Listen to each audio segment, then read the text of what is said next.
In launching the 3-digit number, we shifted to a 24-hour operation, and we made all calls to the line free for all persons who are interested in reporting a child protection concern, whether they confirm that the child was a victim of violence or suspect that the child is likely to become a victim of violence.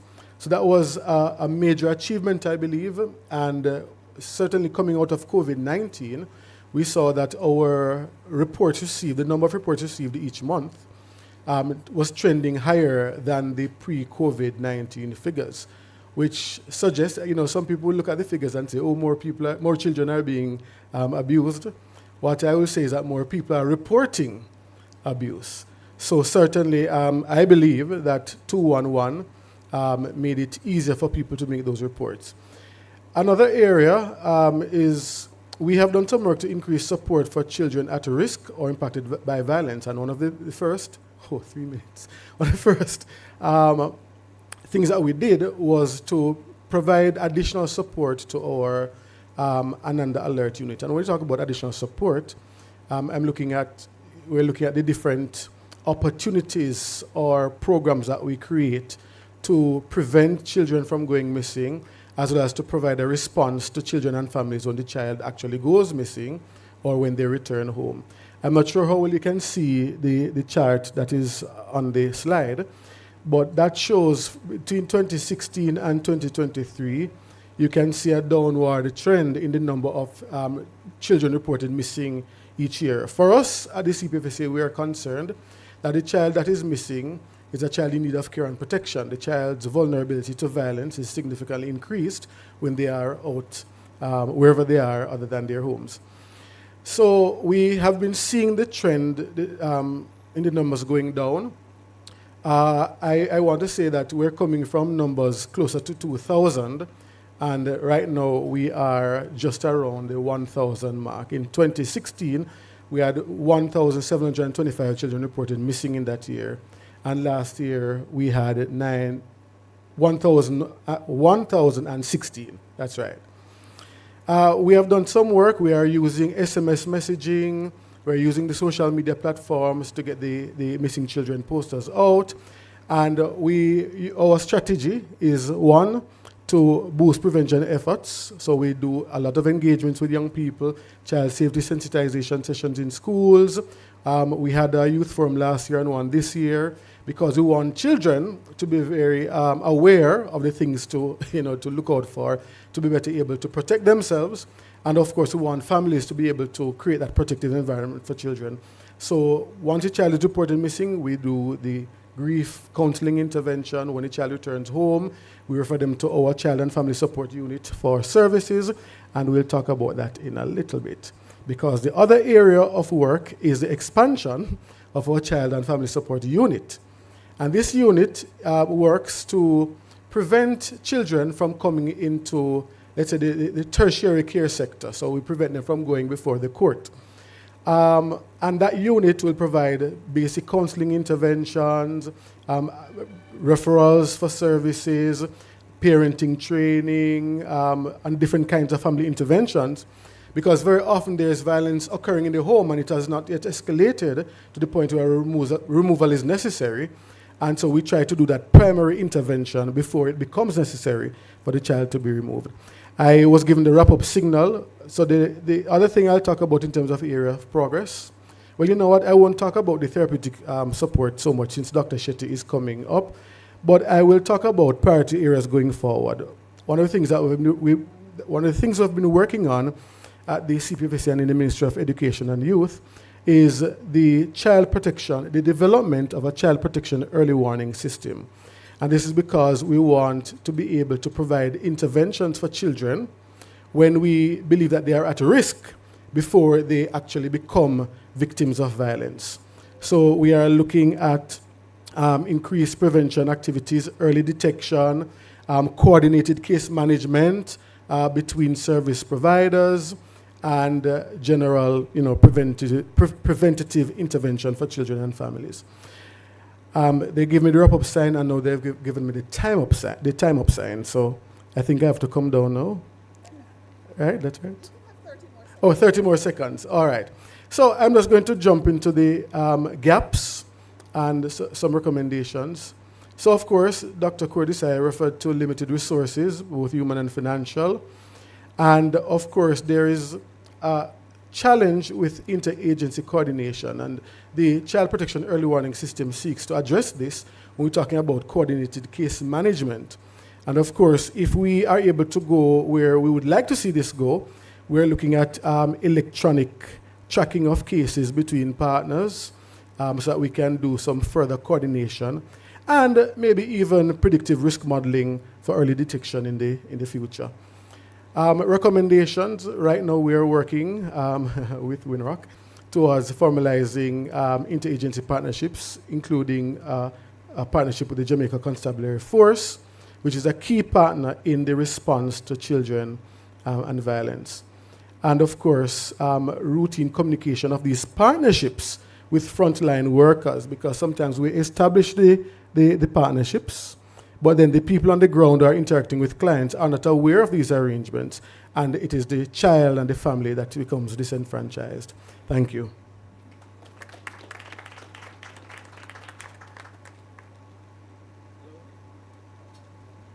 Can I use this?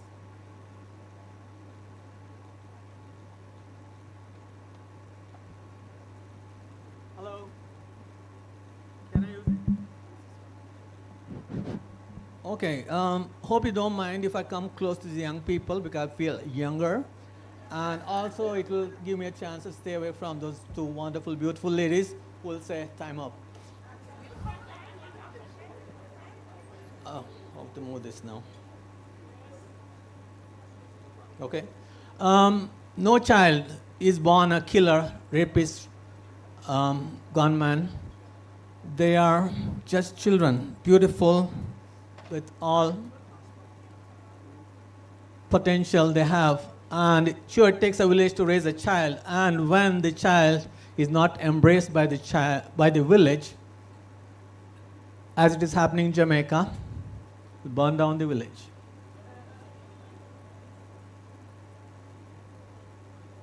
Just to feel the warmth. So what happened to this village which has to raise the child? Did money mash it up? Where everything has a price.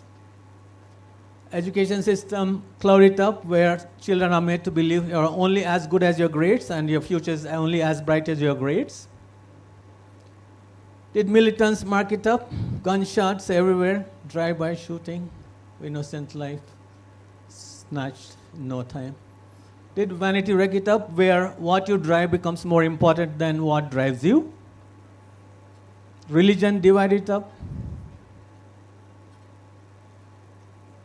Social media doesn't do any better. It frightens you with sensational stuff. So we are totally divided by race, religion, politics, and wealth. How can we build it back and embrace every child so we don't get perpetrators and we don't get violence against children? Because the difference between perpetrator and a child is just about 10 to 20 years of misguidance, abuse. So we have to break the crime and violence disorder, CRIVID. We have to make parenting more positive. We have to deal with poverty.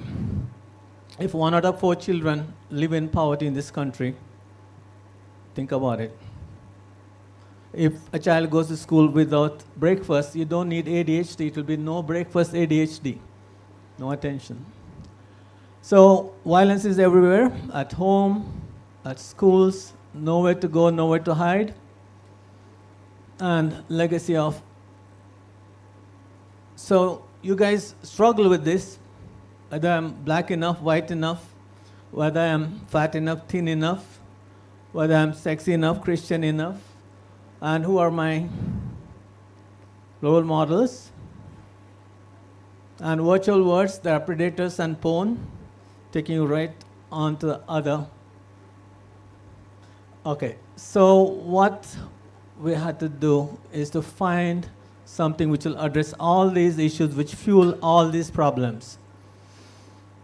And it kind of connects with other factors which have been identified by NPACV, ask what it is.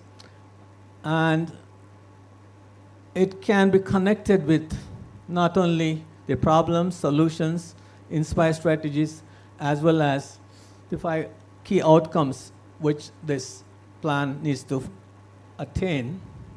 So it is not a solo effort. Different agencies and people need to come together, and the funding agencies. We have PATH program. We have a lot of stuff happening in Ministry of Education. Kudos to Parenting Commission with 700 parenting mentors island-wide. And we have school mental health curriculum, which will help you to understand what mental health is and what to do, where to go. And we have some initiative in the Ministry of Health and Wellness. But the Child and Adolescent Mental Health Services wanted to find something which is generic and low cost or no cost and can go everywhere. And this is our response. We have gone to about 6 schools and 2 high schools. And this can be done anywhere. Can everybody take a deep breath in through the nose, out through the mouth? When you do it right, it feels good. No copyright, no cost. You do it when you're born, you do it till you die. And it can be done elsewhere. Can be done in school, can be done in your guidance counselor's room, can be done in the church, family, juvenile detention center. So can be used everywhere where we help people to breathe and relax their muscles and visualize something positive. And then, when they're relaxed, if they have a bad thought, we can help them to deal with that bad thought.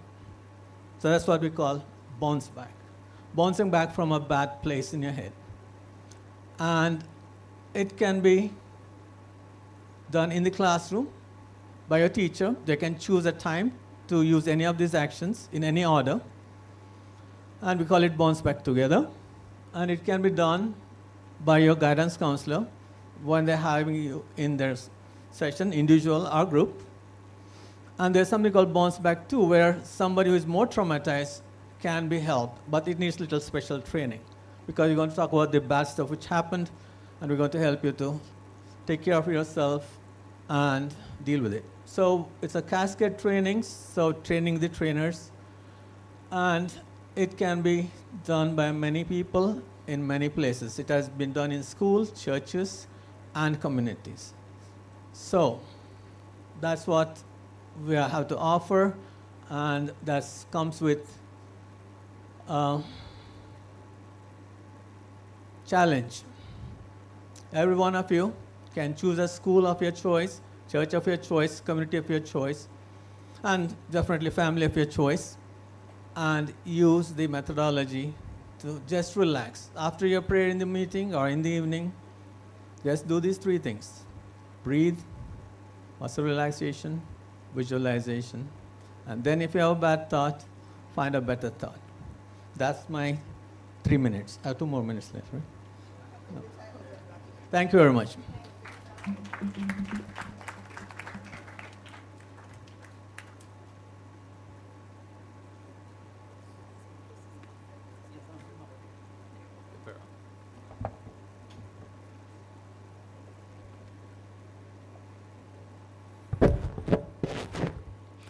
Good morning, everyone.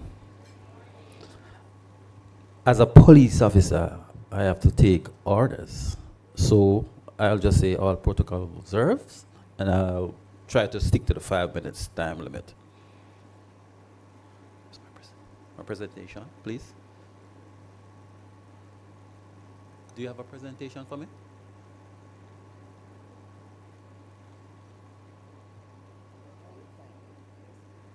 Oh, I have to click it.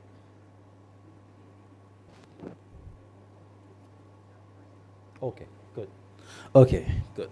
All right, so within the 5 minutes that I have here, one thing I have to say, it's still Sisoka's branding that you have a woman in the leadership. So it's not a changing of the branding of Sissoko. I'm just holding for SSP Malja Jones Villiers, who's away on leave. Today I hope to just go through quickly the role and function of Sissoko. I will outline in briefly how we deal with children in conflict with the law. I'll also talk very briefly on how we deal with children victims of physical and sexual assault, and what are the strategies we are using to reduce and prevent violence against children. Sissoko, as everybody will know, but I'll still just repeat, that was established in 1989 as a rape unit, and it was converted to the Center for the Investigation of Sexual Offenses and Child Abuse in 2006. We, as a remit, to investigate all cases of sexual offenses against children, and as well as adults. But I can just pause here to say that we get 70% of the reports that we get involves children, either as perpetrators of the violence themselves or as victims of the violence themselves. So I would say the bulk of our customers are children. So it's relevant. Our relevance here today is very pronounced. Just a little bit of statistics. So far in 2023, we received 408 cases of sexual intercourses with persons under 16. I'll just pause here to say that is, in terms of offenses that really impacts children. That's like the bulk of the reports that we get. We do have cases of more serious offenses such as rape, grievous sexual assault, but sexual intercourse with persons under 16 is prominently in our statistics. I mean, some studies should be done to find what the causes of this are. My own view is it's something resides in our culture that we need to look at. We have also had 14 cases of incest in 2023 and 2,005 cases of grievous sexual assault. Now, grievous sexual assault is let me put it politically. It's placing of other than the genitalia on the genitalia of another person. So we have had 205 cases of that, and as well as 6 cases of cruelty to children. In terms of treating with children in conflict with the law, we are guided by the legislation. The Child Care and Protection Act is prominent in that all child who comes into our remit as offenders, they are always allowed representation.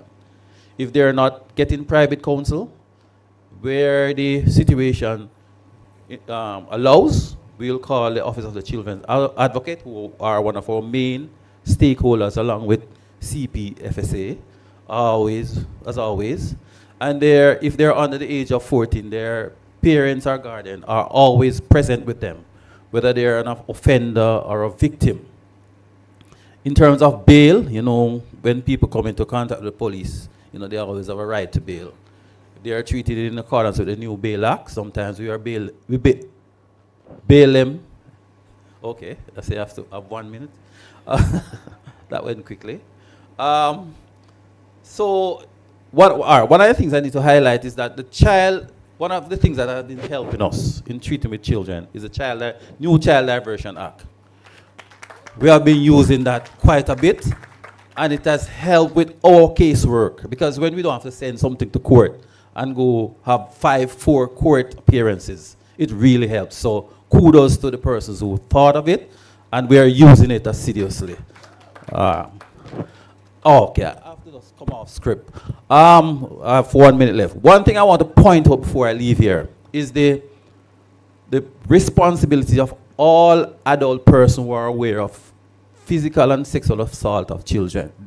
They have a legal obligation to report it. And we are serious about it. We charge people regularly for failing to report. So that is one of the message I want to leave here today. You have to report it. You cannot turn a blind eye. As long as you're aware, whether it's happening across the fence from you, it's happening in the institution where you're working, you have an obligation to report it. All right? I guess we'll deal with more of what Sissoko do. I don't know if I have 30 seconds just to point out. One of our strategies for prevention is public education. We have a dedicated part of our business plan to go out to the hills and valleys and into the field to do presentations. We have been on the radio. We have a social media presence. We are even in the juvenile remand institution, because recently we have been having a lot of infractions there where children, they do victimize other children. So we have had reason to be there. We are always in the school. We accept invitation. When we look at our reportage, if we have a school that comes up prominently, we always go there and we do presentations. We are in the youth clubs, at public engagement like a fair, so we always try to be there to get the message out that child offending is not a thing that we countenance, and we are always ready and willing to act. We have corporate Sissoko in Kingston, and in every parish division there's a Sissoko office that is well served. It gives good service, but it's not well provided for in terms of resources. We always have that issue, but I'll tell you, my staff at Sissoko, they are dedicated and committed. They make do with whatever little you give to them. If it's even they have to take it from their own resources, that's how committed they are. So we just like to let the public know that we're here and we are supportive of the agenda of for the reduction and prevention of violence against children. My own self had gone to France early this year, dealing with a conference on the best practices and the latest trends in matters involving especially online predation. So we're really involved. And my own commanding officer just came back from a conference in Costa Rica where it just dealt with prevention of violence against children and women. So we're here to serve. We really like our stakeholders, as I said, CPFSA, the Ministry of Justice, who serves us as the providing counseling. We have a brand new facility at 6 Lady Musgrave. We have moved from Ruden Road, and we have a facility at Lady Musgrave that facilitates the investigation. There are doctors there. There's a doctor's office there where medical can be done. We have a on-site CPFSA officer, Mr. Thompson. We have only one. We want to boost it up back to the 2 or 3, better yet. And we have an office there for our victim support officers. So we'd like them to be here, so we provide a one-stop service in Kingston. So thank you very much.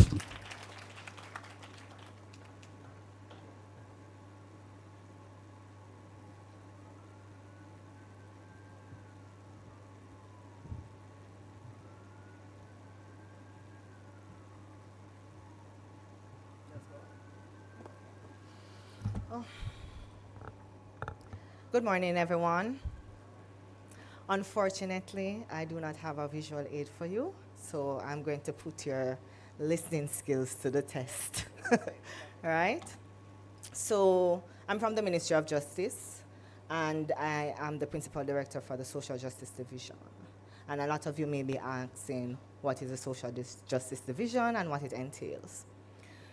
The Social Justice Division was operationalized actually in 2023, which saw the Ministry of Justice putting 3 of its main programs together, which are restorative justice, victim services, and child diversion. And the thought behind this was to ensure or increase access for everyone, and to also have a more integrative approach between the services that are being offered. Other words, let them talk together more, right? And of the 3 programs that we have, all serve children. All of them serve children. However, we have one that specifically deals with children, and that is the child diversion. Nonetheless, victim services deals with children, offering psychosocial support, particularly for children who have been traumatized in some sense, victims of violence, abuse, whatever it is.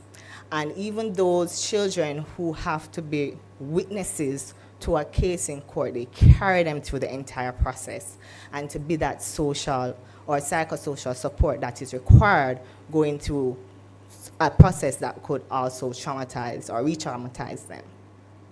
However, as it lends to the child diversion program, we deal with children between the ages of 12 and 17. These are children who have come in contact with or are in conflict with the law. So essentially, the program is really a more reactive program as opposed to being more preventative in the way that it is actually written in our legislation at this point in time. So that is one of the gaps before we get there that I would like to point out, because one of the things that we are looking at now is how can we use child diversion as it is done in Eastern Caribbean states to be more preventative as opposed to be reactive. And that is something that we are really, really trying to look at.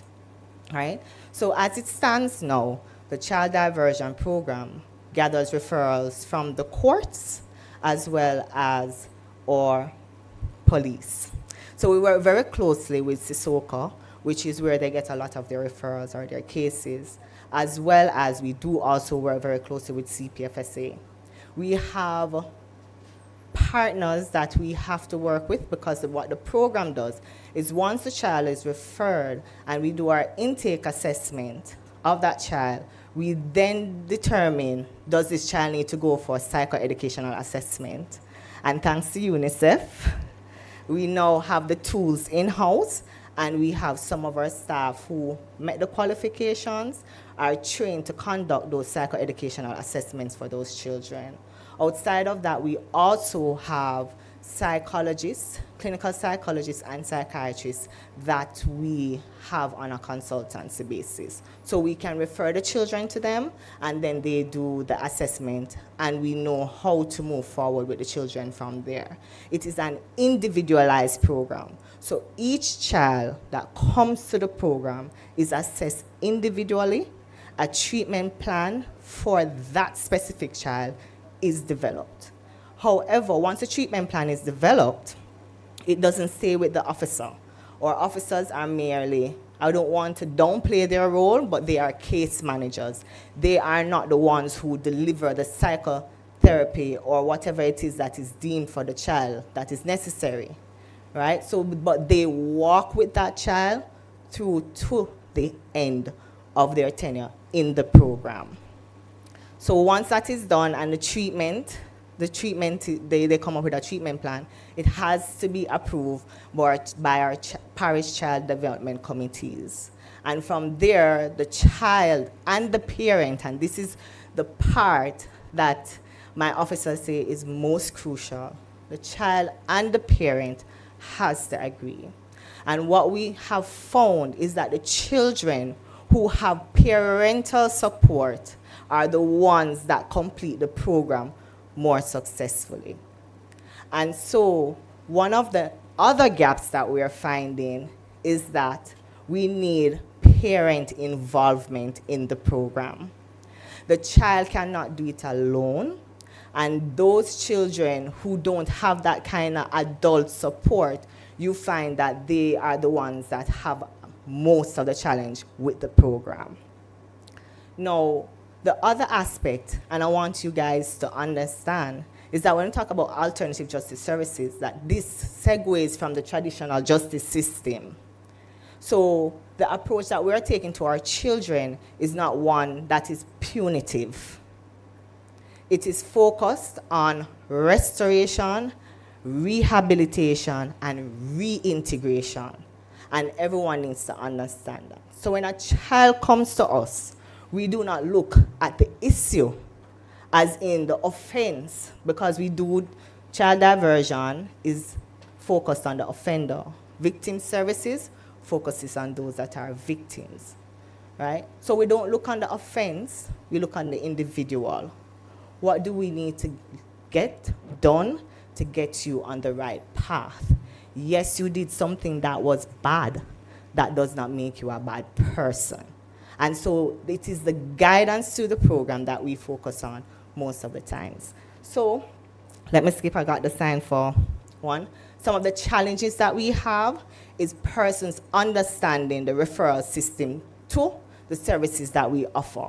Sometimes they are conflated with other offerings. For example, common mistakes that is generally made is that there is actually a difference between restorative justice and mediation. There is a difference. Mediation just looks at getting one person giving the other for something that went wrong. Restorative justice is more a healing approach of the individuals that are involved, and the community is involved as well, right? And so when we go to courts, sometimes you find that there is an issue with some of the referrals that we receive. Not very often, we may have to return the referral.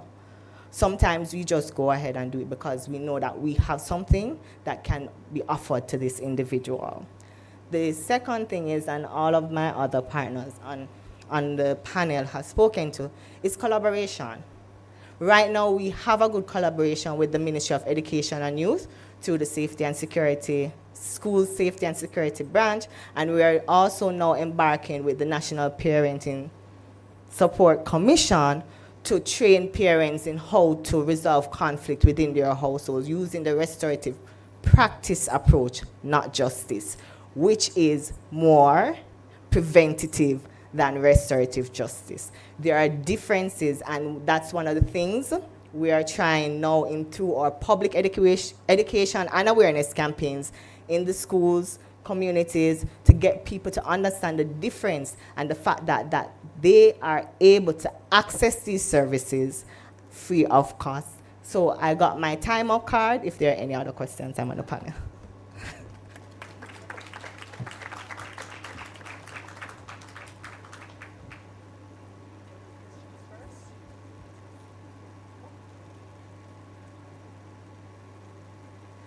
Thank you so much to our panelists. Can we get another big round of applause for them, please? At this time, we would love to open up the floor. Does anybody have any questions, comments? If you want to, touch on anything that was brought up. So we have one over here and one over here. Yes, go ahead. Oh, you need a microphone. You got them? Okay. Oh, they have mics. Okay, wonderful. I'm not fortunate.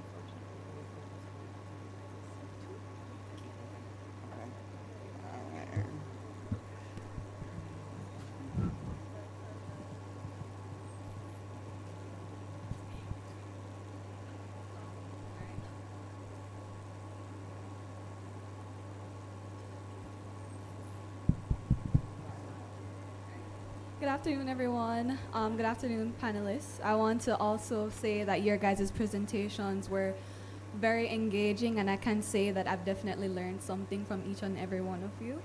But I have a question relating to the therapeutic programs that are supposed to be in play. While it's commendable that we're making strides to eradicate violence against children, for many young adults and adults, the damage has already been done.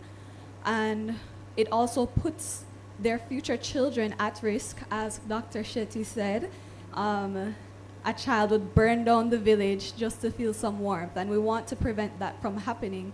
So what do you think can be done to realistically provide accessible and affordable support, including specially trained therapists, and not necessarily psychiatrists who will immediately resort to medicating? We want to talk through the issues, right? So I know that it's expensive and there's a lack of resources already, but what do you think can realistically be done for adults? Adults or Yeah. children? I would say adults that have gone through childhood trauma. Okay.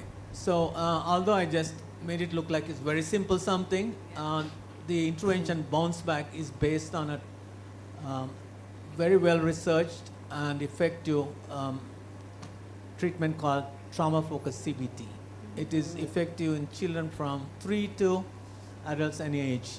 And what we did, because we don't have enough people to do the whole 12-session intervention, and we have so many kids in the school and their parents who might be hiding under the bed same time when the gunshot being fired, we had to come up with something which can be delivered by anybody who is willing to learn in any of these spaces, whether school, community, or household.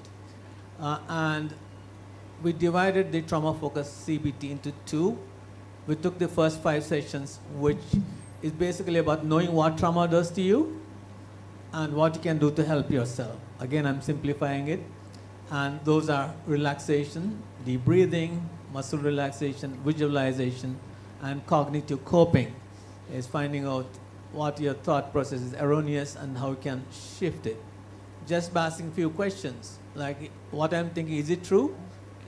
And can I be absolutely sure it is true? How I feel when I think this thought, and how I feel when I don't think this thought. Is there any good reason to keep that thought? So we simplified it, but it doesn't dissolve its effectiveness.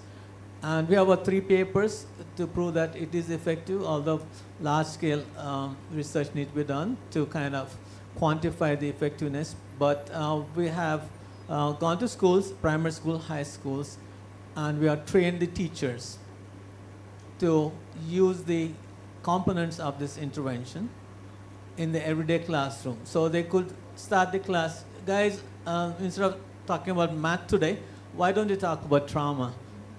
What is trauma and what does it do to you? Maybe keep you up in the night. Maybe it will not make you focus in the day. Maybe it will not make you do well in school or be miserable all the time. So let us see what we can do about it. And then after the break, they can say, okay, let us do some deep breathing before we start.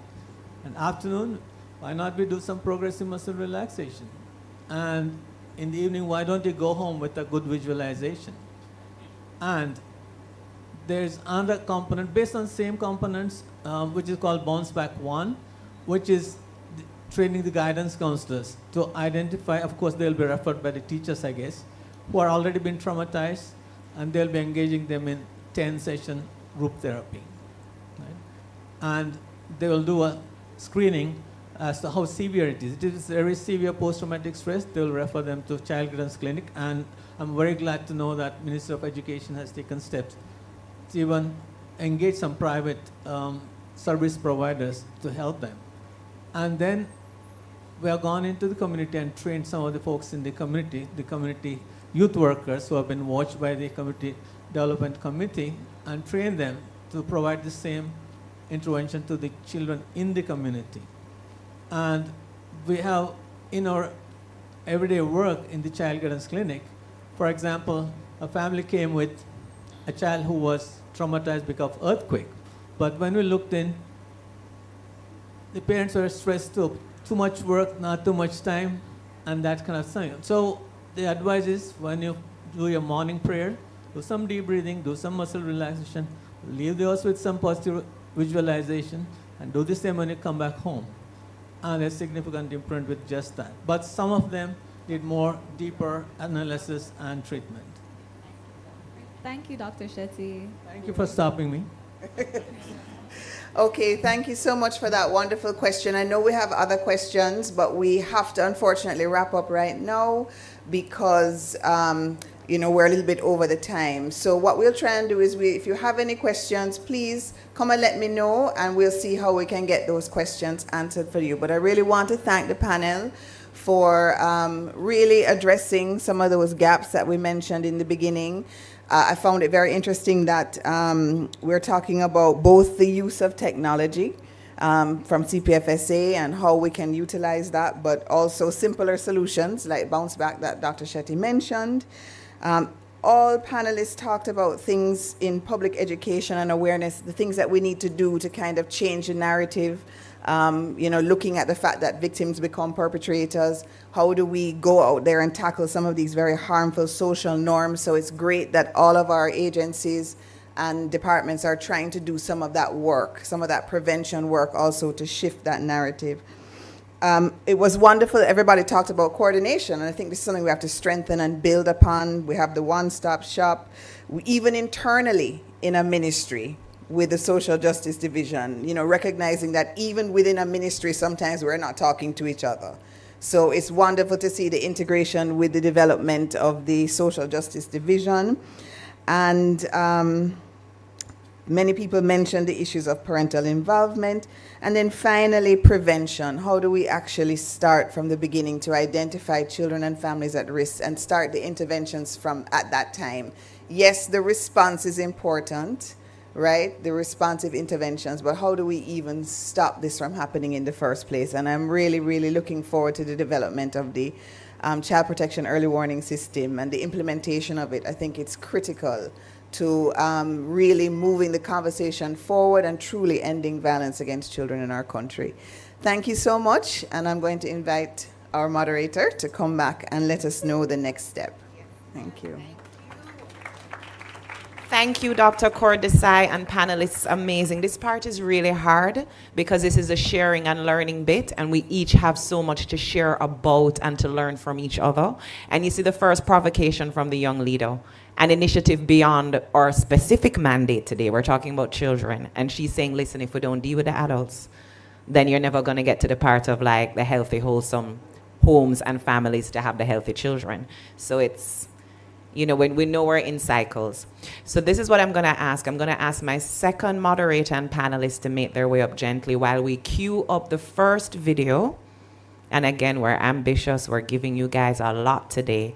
But listen, the team that has been working with the National Plan of Action for an Integrated Response to Children and Violence has already created these public messaging pieces around two critical issues: trafficking of children, disciplining of children. So we're going to get those video bits. We're going to get the first one now while our panel comes in. Yeah, man, come in and get comfortable, Charles, because as soon as the video is done, it's over to you guys.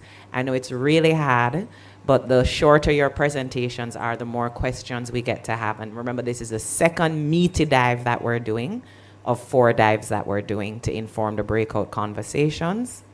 And already we can see some of the fun coming up because some of the initiatives I'm hearing to scale up, do they already exist, or there are multiple initiatives talking to one issue sometimes that should be integrated to then be scaled up. So keep those thinking caps on. And I see Dr. Shetty speaking to the young leaders, so we know that conversation will continue. So over to you on the video, and then immediately over to our moderator. Thank you. Human trafficking is not something I read in a book, watched on television, or researched. Human trafficking was my life for 18 months. Over 150 years ago, slavery, we heard, was abolished. It is really shameful that even these days we're talking about human trafficking, which we call modern day slavery. Child trafficking, it's an aspect of human trafficking that involves the recruitment, transportation, transfer, harboring, or receipt of a person who is under the age of 18, a child, for the purpose of exploitation. 18 months to what I describe as torture in every sense of the word torture. Talk about being raped, sodomized, and when we talk about the abuse that one incurs while they're being trafficked, we're talking about physical and psychological abuse. It is a worldwide criminal activity, and the government of Jamaica has had to put in place what we call a national task force against trafficking in persons to combat human trafficking, which is on our shores.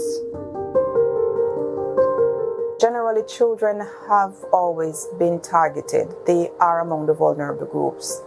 Last year, we saw that children were, the ones that were featured in the statistics. We had 8 identified victims. It's easy for us as human beings to understand the physical abuse, but what I feel it's hard for the human brain to comprehend is the psychological abuse.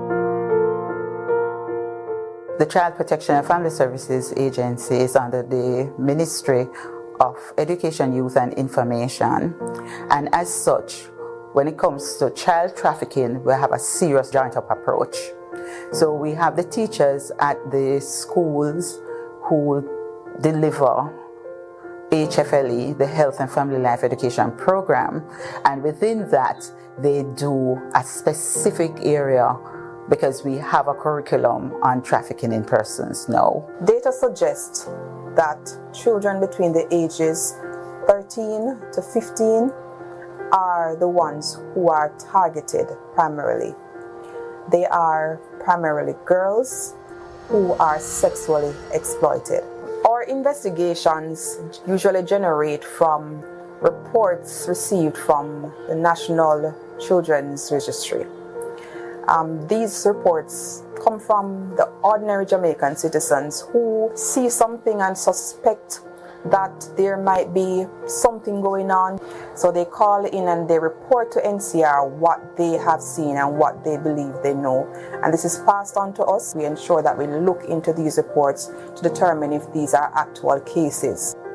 We are the premier child protection agency in Jamaica, deal with sexual abuse, neglect, and all things that have to do with vulnerable children. So our role comes from like a child psychosocial, welfare, and child caring, in addition to the prevention, where we deal with education, public information, and community mobilization.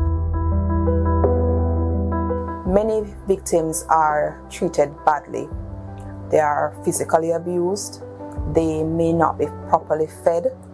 And many of them will not be allowed to get medical services. So many times the physical appearance will tell a story. I knew I wanted to give back. I knew I wanted to change the trajectory for someone else, right?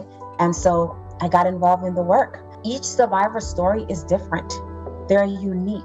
So my experience may look a certain way and another individual's experience may look totally different. If you suspect child trafficking, make contact with the police.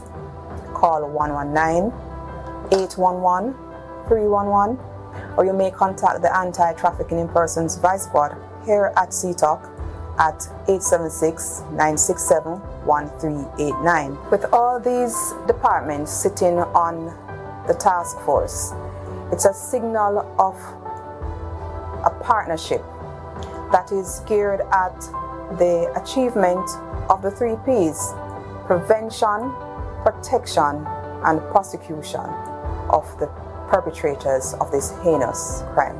Brought to you by the Ministry of Education, Youth and Information and the Child Protection and Family Services Agency, CPFSA. Thank you, everybody. So I was not even expecting that, but very relevant, because my present position is as a coordinator now for the Trafficking in Persons Secretariat. So it's following me or me following it. Good. Good afternoon, everyone, and welcome to this panel discussion. We really have a powerful panel here this afternoon, and I'll introduce them. I'm not certain if ACP Charmaine Shand is here. Was she able to? Okay, she won't be here today. We do have with us Miss Casey Carr, Chief Executive Officer, National Parenting Support Commission. Good afternoon, Ms. Carr, and you heard her name earlier. Give her a warm welcome and tell her you appreciate the work she's doing. We have with us Mr. Charles Clayton, Program Director, Community Renewal Program, Planning Institute of Jamaica. Good day, Mr. Charles Clayton.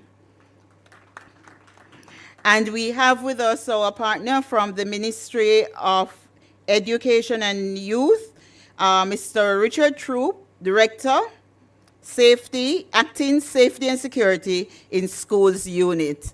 Help me make him welcome. Help us make the panel welcome. Because we want to hear so much from this panel, what I'll do is just say two things. One, the vision. No, first of all, to congratulate the team that has put this on together and the work going forward. The vision, to just remind us all, is a world in which every child grows up safe and secure. Safe at home, safe online, and safe to learn. And I saw a slogan as well, stop the silence, end the violence. So within that framework, we're going to go in the panel. However, I still see our PS is here. And our executive director is here. And it is just so good, because I think we need to commend, because a lot of time, because of the workload they have to do, they are not able to stay with us all day and to calibrate and internalize what it is. So please, let us just really acknowledge the work and the business mind and the seriousness that you have taken to stay with us. We really appreciate it. And you, Madam UNICEF, thank you all so much. So we're going to go into the panel, really. And the order will be Ms. Casey Carr, Chief Executive Officer, National Parenting Support Commission. Then we have Mr. Charles Clayton, our Program Director from PIOJ. And then we'll have Mr. Richard Troop.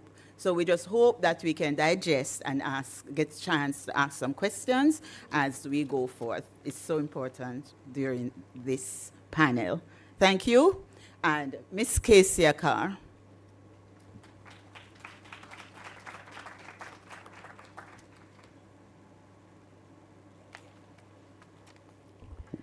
Happy Independence, everybody. Good morning.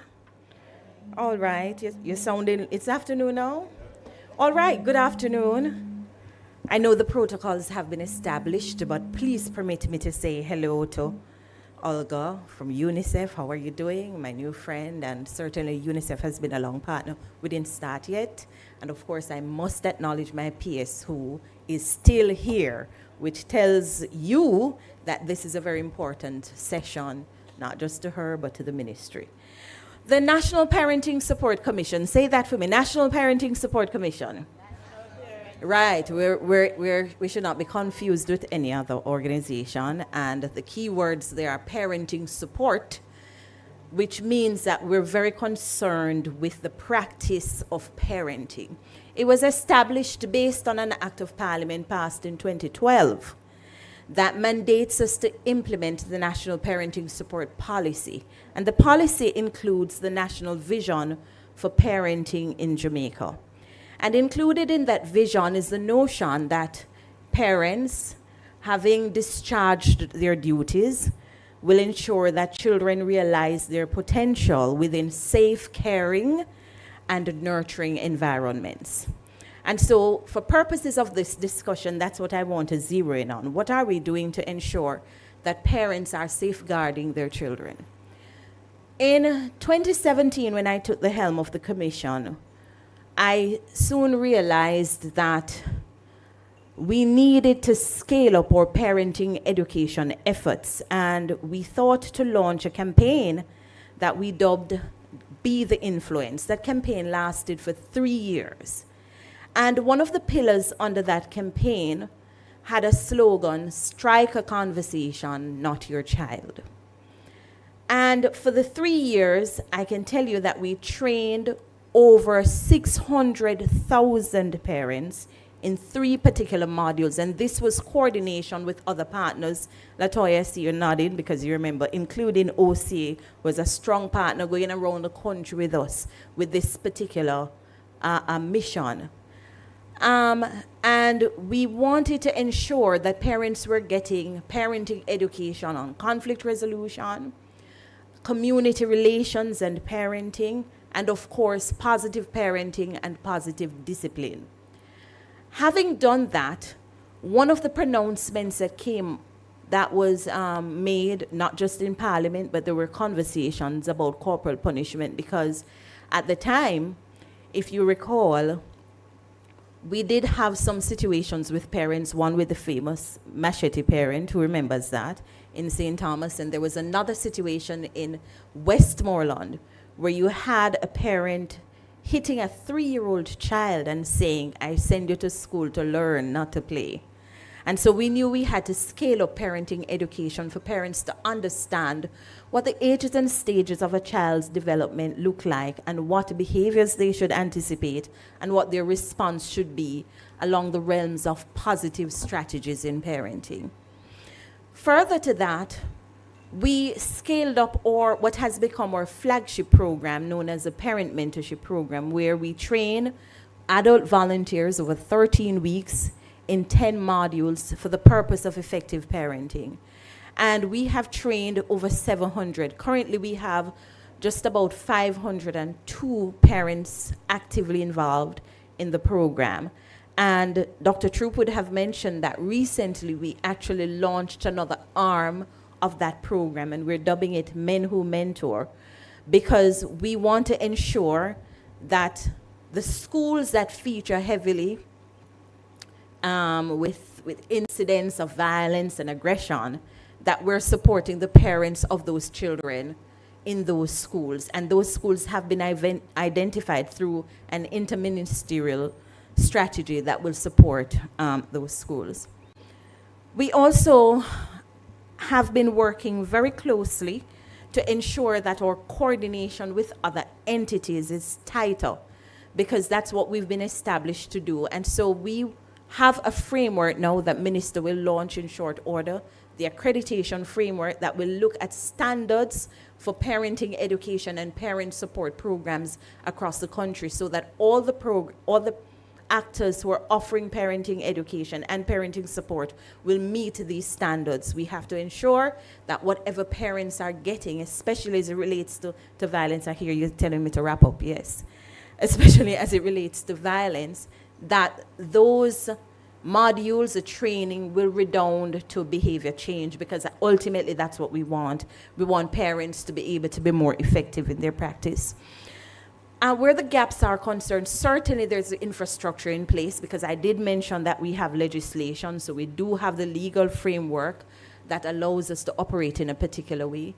But what I would want to see, that beyond pronouncements regarding corporal punishment in particular, that we move to mandating parents to get involved in parenting education. We need to ensure, because we should be working proactively. Goal number 1 says all Jamaicans make wise choices about becoming parents and make parenting a priority. Goal number 1 of our policy. And so we must be working proactively. And a part of that is ensuring that parents, lady, Jesus, the timekeeper. Let me turn this way. It's stressful, man. Yes, we want to make sure that there is support more than just pronouncements about ending corporal punishment. We hear it in different sectors. We're saying end it. We want to make sure we go beyond that too, and have legislation that says beyond schools, in the homes. I know we get pushback, especially from religious groups, but I'm here to say there's no in the Bible that says we're to be hurting each other. Bible speaks about love, and I know you're going to say, spare the rod, but I have the response to that in another forum. Thank you so much. Timekeeper, you're not easy at all. Thank you.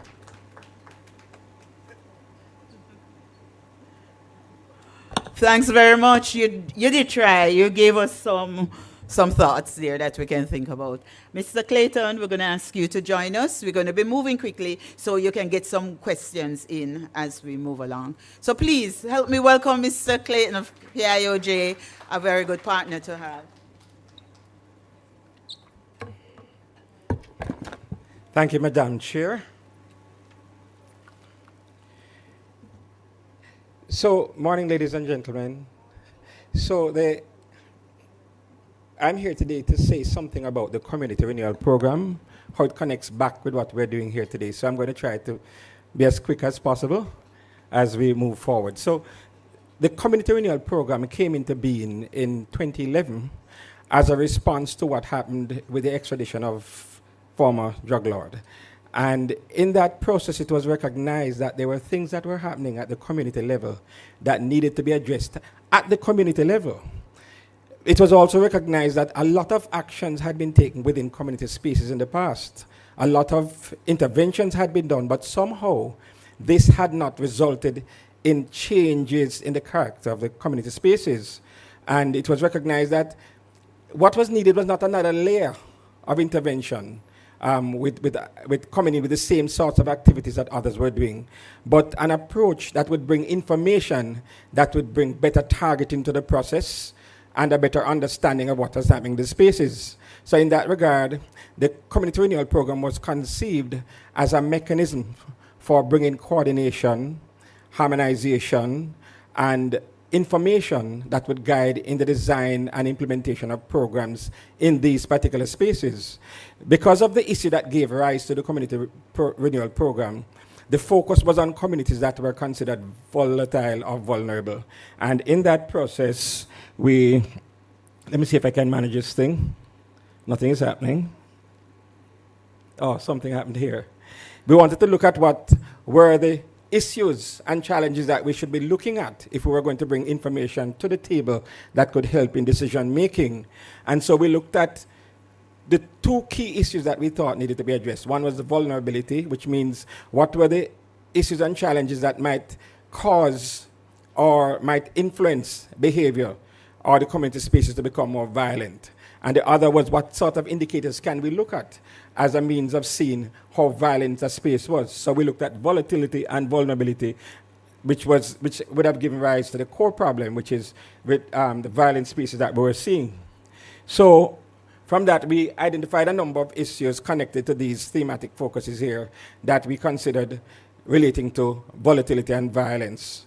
And vulnerability, I should say. And I should say at the outset that this was not decided by the Planning Institute, but we put together a panel of informed people from different sectors, the public sector, the private sector, academia, and people from the community spaces. And on that basis, we came up with this particular index. So we developed what we call a composite index that was used to overlay on the communities that within the parishes that had sustained the highest levels of murder over the past 5 to 10 years. Those parishes at that time were Kingston and St. Andrew, St. Catherine, Clarendon, and St. James. Of course, Westmoreland has established a similar pattern now, so it's not 5 anymore, it's 6. But they accounted for more than 70% of murders and violent crimes across the island, those 5 parishes. So we overlaid the index on the communities within those spaces, and those that scored the highest, we picked out the top 100, not because this was a magic number, but it was a starting point for seeing where we need to address the problems to cause a reduction in what was happening. Now, we needed to have a focus on what needed to be addressed. And based on the data and what information we had, we looked at the pillars that we needed to pay attention to. So in no special order, social transformation, looking at the social issues that needed to be addressed, socioeconomic development, safety and justice, physical transformation, youth development. There's that 6. Did I go 6 a while ago, or did I miss one? I think I did 6, right? And we said that was the lens that we needed to look at these spaces on, and we developed a framework around which we could examine those 6 pillars to use that as a basis for determining what needed to be addressed within these community spaces. We recognize that doing things in silos might have an impact on individuals and on different aspects of the community spaces, but it would not bring about a total transformation without looking holistically at the community spaces and trying to see how we could address it in this way and then bring about a sustainable change in those spaces rather than the incremental changes we are seeing happening now. So up to now, we have not managed to have this total approach, although the ZOSs have come close to that approach. But what was required was that information was needed to be supplied to our partners, and then in a harmonious way would bring the different elements together to address the weaknesses as we would see them arise from the lens of visibility of these 6 pillars. And so we developed a strategic framework which looked at outcomes that we're looking for relating to these 6 pillars and a set of suggested strategies that would address those. So we had 6 of them. I'm not going to read them all now in the interest of time, but we can look at them later on. 6 pillars basically. But in terms of this strategy, this was a framework that we use to assist our partners in determining what needed to be done to address the issues under those thematic areas.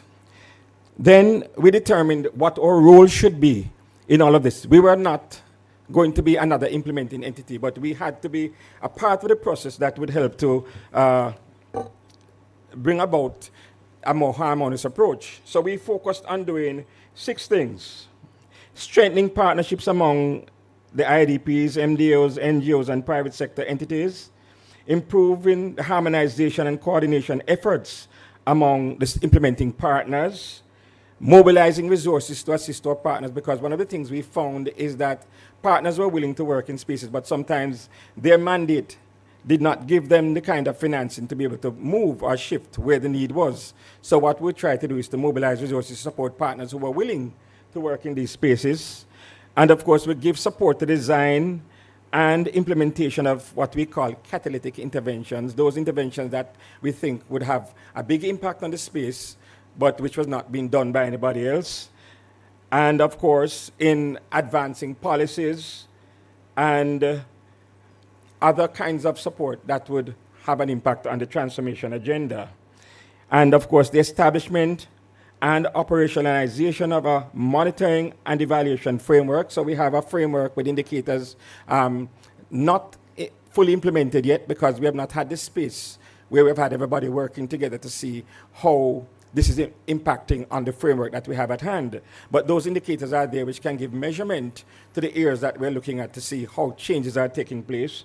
And of course, by establishing a database, which we have now in place, which is supposed to pull together information on who's doing what where and what sort of impact it is having, to link it back to the indicator framework, both for our framework and for the CSP, the Citizen Security Plan as well. So that database is now in the process of being operationalized by putting data there and working out the protocols for data sharing among the different entities. And last but not least, we try to bring research information to the table that can assist our partners in being able to determine what are some best practices they can do, what's happening where, or can better direct them as to how to design and implement their strategies. We have also developed a number of tools that can give further assistance to our partners.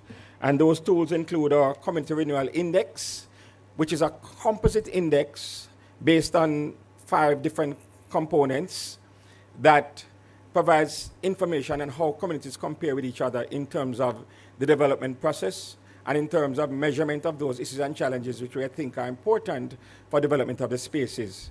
We have also developed what we call a community readiness assessment tool, which is an instrument designed to be able to pick up. My time is up. Oh, I wasn't even paying attention because the glasses can't see far. It's just for reading close. So my time is over. So the CRAT, as we call it, is supposed to assist partners in being able to determine whether or not a community is ready for their particular intervention.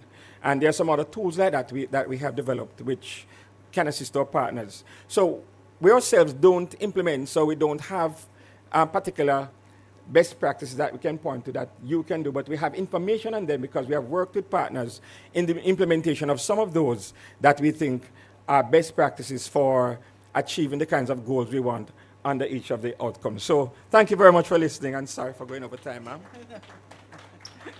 Give him a bigger clap than that, because you see the passion and the information he wants to share with you.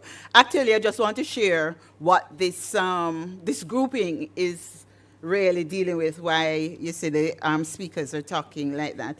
The outcome is really improved quality of and access to services for children affected by violence from a community-based basis.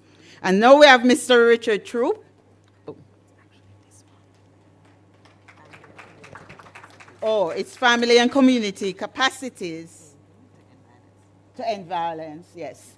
Family and community capacities to end violence. So you can see where the panelists are coming from, so you can link to that.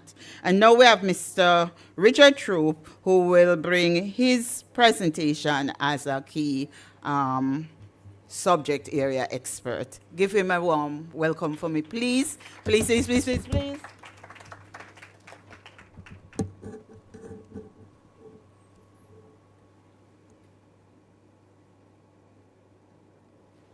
Thank you, moderator.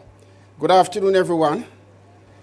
I would like to begin my presentation, my 5 minutes, in a strange way. And I'm doing this for my student leaders who are here in particular. We have over 400,000 students in 1,009 public schools across the island. The majority of our nation's children show up for classes every day, despite the circumstances of their situation, home and otherwise. They want to make their parents proud. And they have been achieving in all spheres of life, academically, in sports, in the performing arts. And so we want to present the issues in the context that we still have many things to celebrate about our nation's children. So let's give them a round of applause because they are here. The other thing I'd like to say is that, indeed, we as a nation will be very concerned about the level of school violence. Again, I'm making the point that the violence we're seeing in school is a reflection of the violence in our communities and in our families. And if we're truly going to be addressing the violence in our schools and among our children, we have to pay attention to those other factors that must be a cause for concern for us. Over 16,000 persons murdered from 2011 to 2023. The proliferation of small arms in this country, the ease at which our children have access to guns. You see it on the social media platforms. Children posing with high-power rifle, not hiding their face, even doing that. Major cause for concern. I want to make reference to particular flagship interventions, efforts of the Ministry of Education to address school violence. One was referenced by our PS earlier, the school-wide positive behavior intervention and support. It's a framework that encourages school to develop school-wide values and character-building program that help reinforce a culture of peace and nonviolence while applying nonviolent approaches to classroom discipline. To date, over 300,000 students from 509 primary and high schools have been provided with tools for reducing violence. Participating schools are better equipped to deal with bullying and cyberbullying. Students, again, the greatest threat to your safety and security in school is from students themselves. The level of bullying and cyberbullying is a major cause for concern. Issues of extortion, a major cause for concern. Participating schools are better equipped to deal with bullying and other issues. Additionally, students in need of intensive clinical support receive requisite services at a cost borne by the state as referenced by our peers. The other effort is what we call our interministerial school support strategy. It's a commitment of the Ministry of Education to support the government of Jamaica under the Citizen Security Program, targeting 34 primary and high schools within the 7 zones of special operation. One of the things we have realized from our interventions in our schools, working with children, working with families, is that when schools are located, are serving very volatile communities, the incidence of violence is magnified in those particular spaces. And so the effort is to give targeted attention to the 34 schools, and targeted attention in the context of one, giving support to issues of governance and leadership, giving support to student development, especially in the area of literacy and numeracy, Yes, it is not fair to our nation's children moving up in grades without being able to perform at that grade level.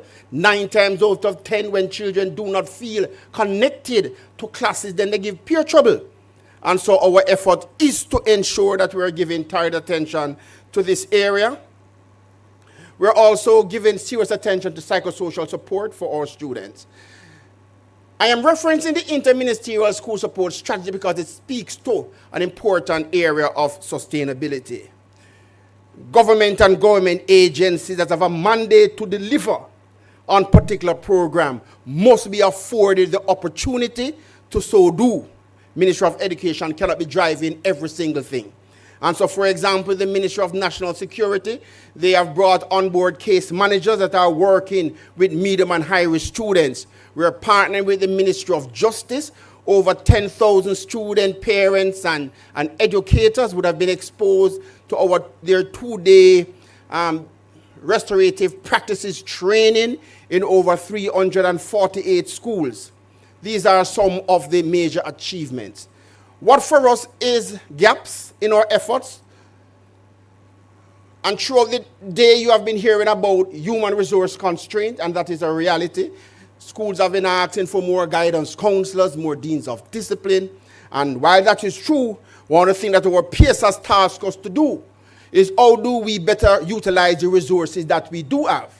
So how do we encourage, for example, and this is a lesson learned and one for sustainability, how do we encourage our guidance counselors and deans of discipline and school nurse and HFLE teachers to be working together, because we are all impacting the same audience, our students, our parents, and our staff members. And so I want to close those my contribution within the 5 minutes and open for questions. Thank you very much.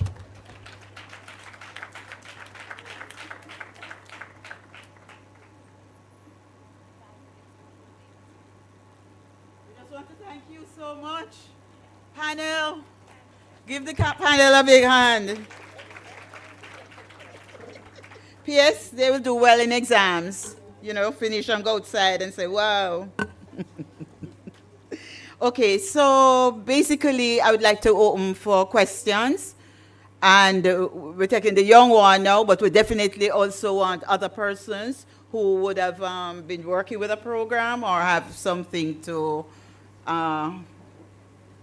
you can go to the mic, both sides of the room, and direct your questions.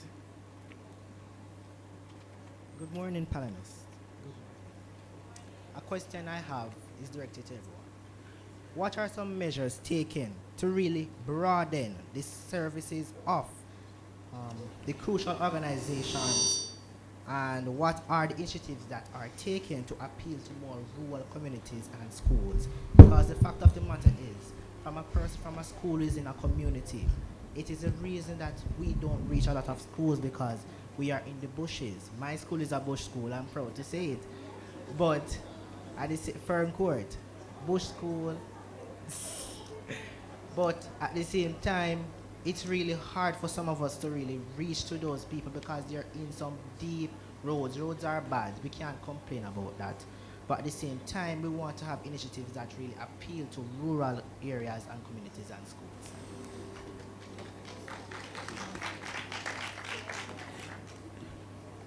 Okay, we'll take another question and then we just answer. Right? We just ask him. Yes, you go ahead. Okay.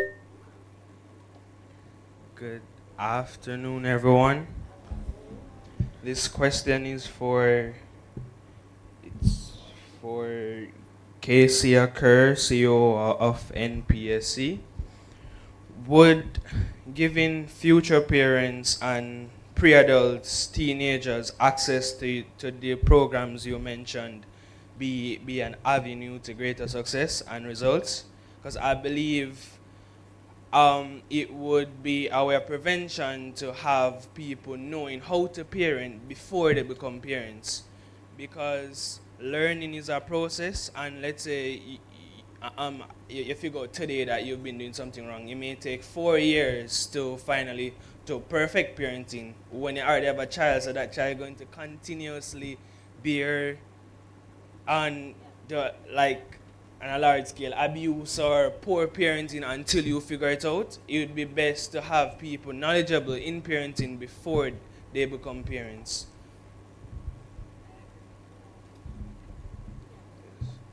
Can I add on my question? Just a little bit. To be honest, what we don't realize. That microphone needs to be turned on.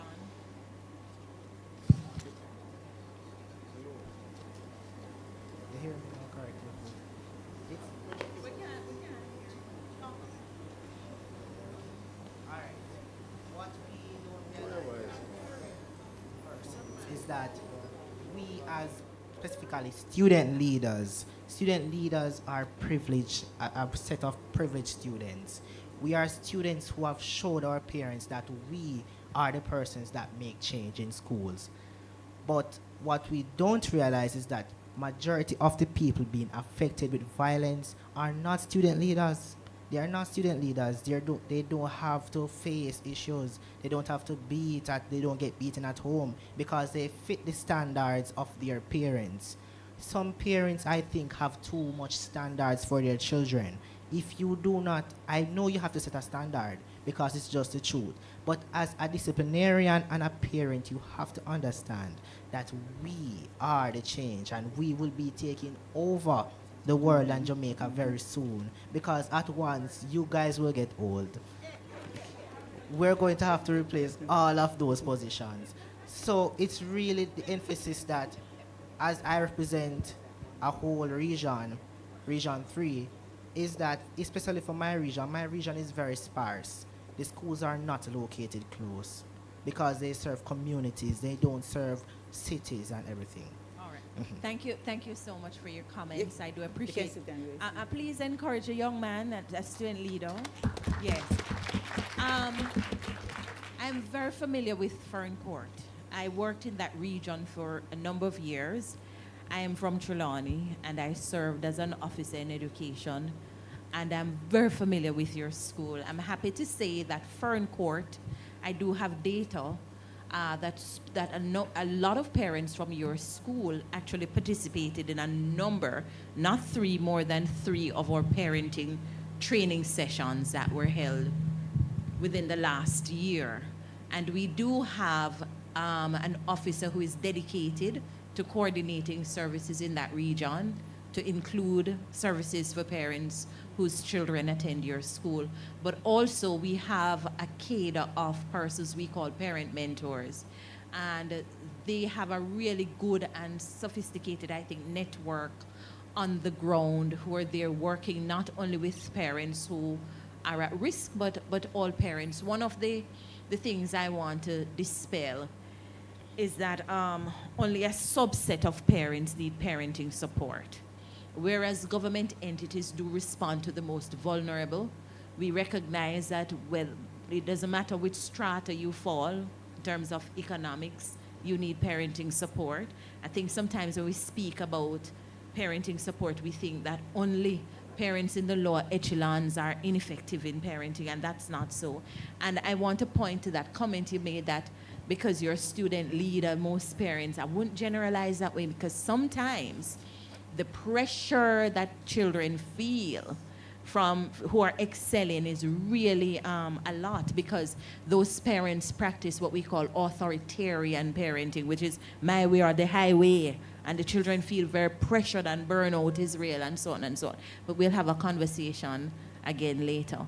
I want to comment on the person who said, right, you're absolutely correct. We do have a preoccupation with a prospective parent. Our policy dictates that we're talking about Planned Parenthood.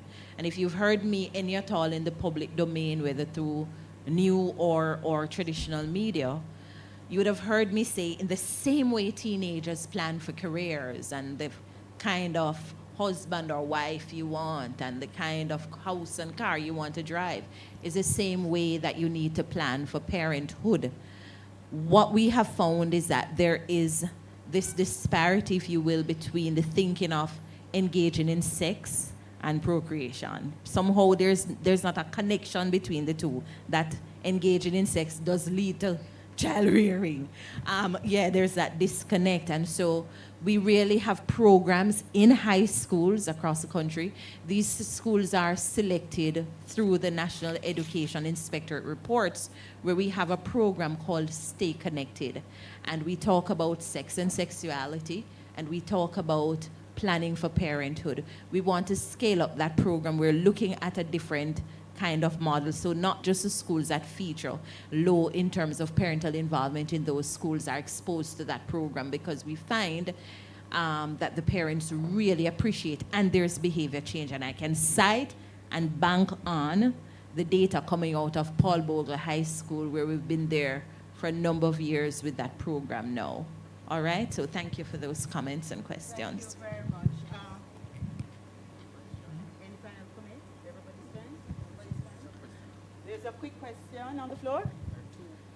Okay, this question is... We can hear it, and then we will talk with you later. Go ahead with the question. This question is for Richard Chu. Did I pronounce your name right? You did. You said something about young people posing with guns on the meter. It dragged my attention because I am from the Garrison, part of Jamaica. Well, to be honest, you cannot only blame the community, which they are supposed to be blamed, but then again, you can't have somebody from the Garrison, like a young man, for example, go JC, as an example, and people around him, like students around him. I thought about them something there, so even though I want to see how it feel, fear all them thing there, and I believe in a badness, because his classmate them, I bring up for him, who say, yeah, if I do that, yeah, I get highly respected, this and that. Sorry for me attack. That's all. We understand. Anyways, I attended Mona High.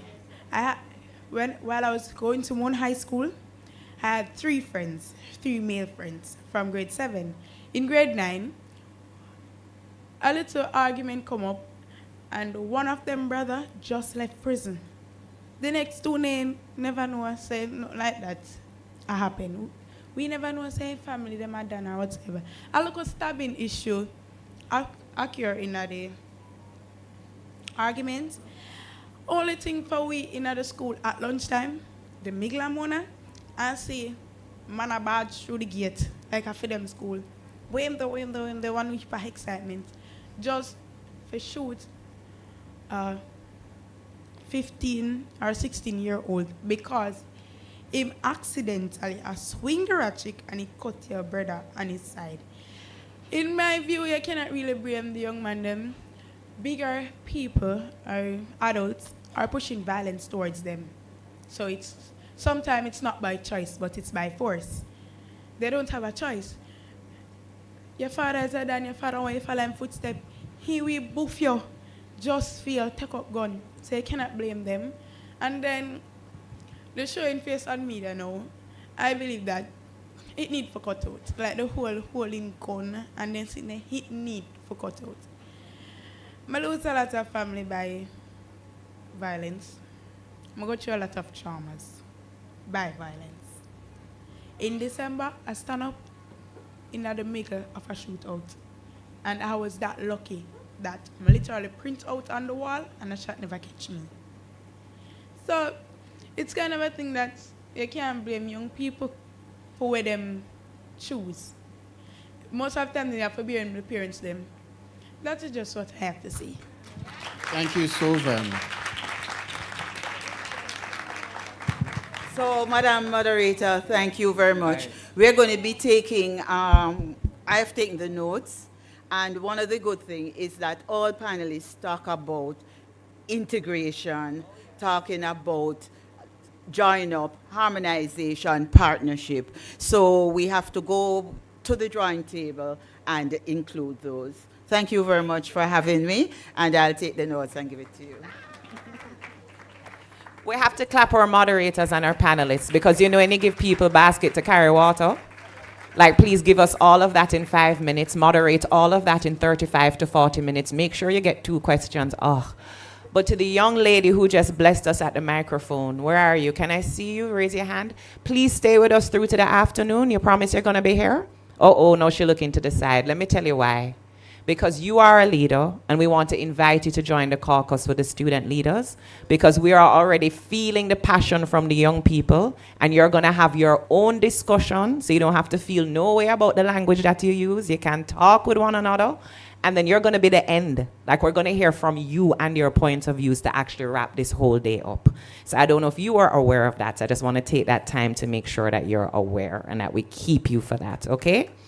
Okay, so we're flexing and flowing. We are thanking you for your focus and presence. And what we're going to do now is actually go to our third substantive area. Listen, we had a pre-call before Hurricane Beryl to start planning this. And when I tell you, every panelist came on the call and said, no, we need to do some work beforehand. And I said, Mrs. Blair, what kind of people are these who are saying, yes, I will serve as a moderator or panelist, and actually I want to meet before the event? So there was an entire team to come with the policy issues, the legal issues, the regulatory. We've heard how important those are. And these folks got together and had an entire day sharing, I know the Child's Advocate's Office, Broadcasting Commission. So we're gonna have Mrs. Tanya Chambers, who's gonna come and give us the deep dive on, very importantly, the policy, the legal, the regulatory. So we just heard from our panel on the access, not that part, the capacity of families and communities. We heard before that about the quality and the access to the services. And now this is our last deep dive before I feed you guys, not me personally, but we've earned our lunch, yeah? So thank you so much, Mrs. Chambers. And we will have a second video presentation after her, but let's get the substance before that next video. Thank you. Thank you. All right, I see why everybody comes up here and looks very studious, trying to fit their little machine. No, that's fine. I do have to get the clicker, if you'll excuse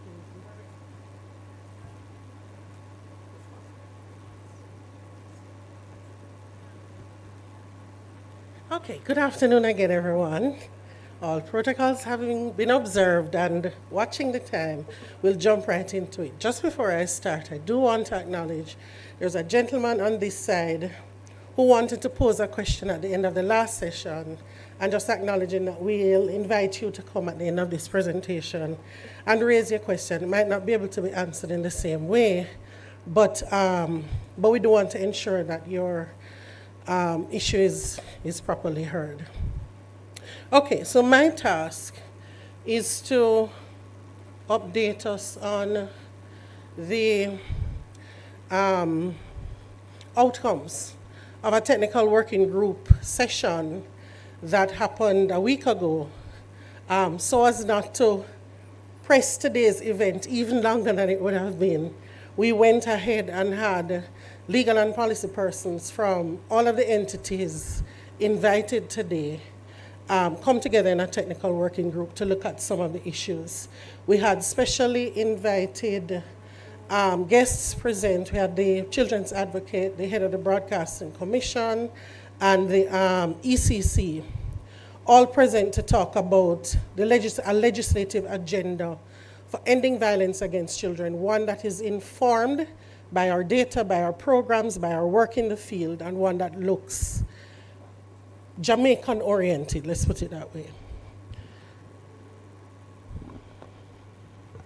We understand that we have a legal imperative when it comes to ending violence against children, and the experts in the field will tell you that this is not something that we have been contending with.